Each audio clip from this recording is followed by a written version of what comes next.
Yesterday, I spoke to you about the situation in the Gulf and explained that the United Kingdom was not involved in the strikes on Iran.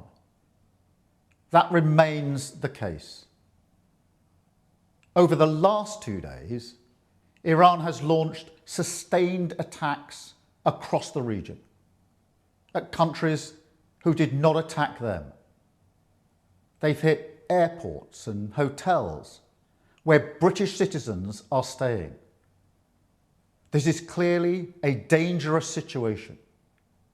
We have at least 200,000 British citizens in the region, residents, families on holiday, and those in transit.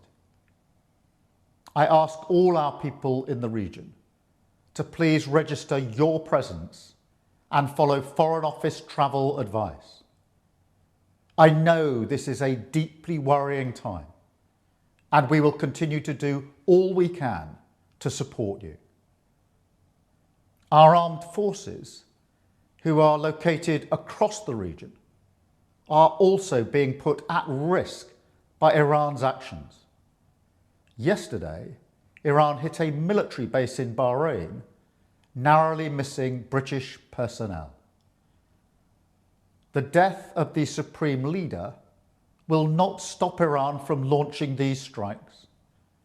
Their approach is becoming even more reckless and more dangerous to civilians.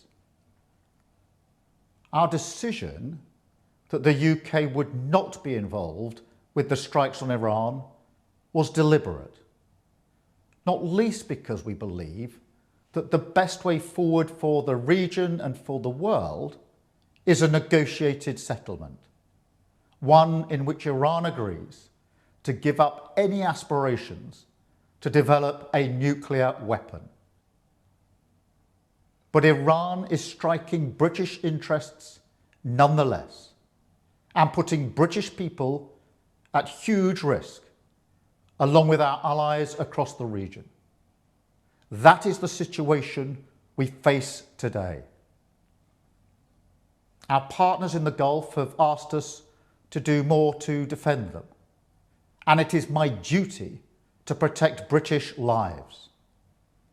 We have British jets in the air as part of coordinated defensive operations, which have already successfully intercepted Iranian strikes.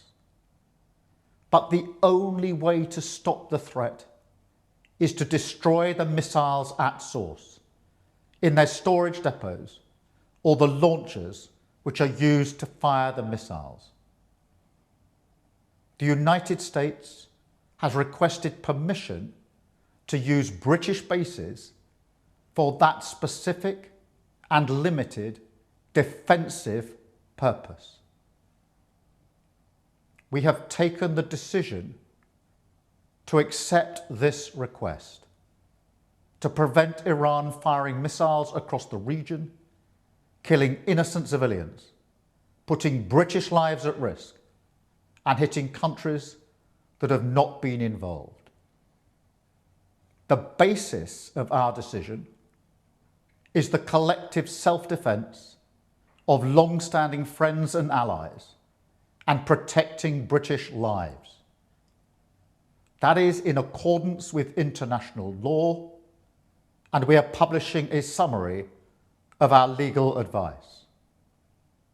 We are not joining these strikes, but we will continue with our defensive actions in the region. And we will also bring experts from Ukraine together with our own experts to help Gulf partners shoot down Iranian drones attacking them. I want to be very clear.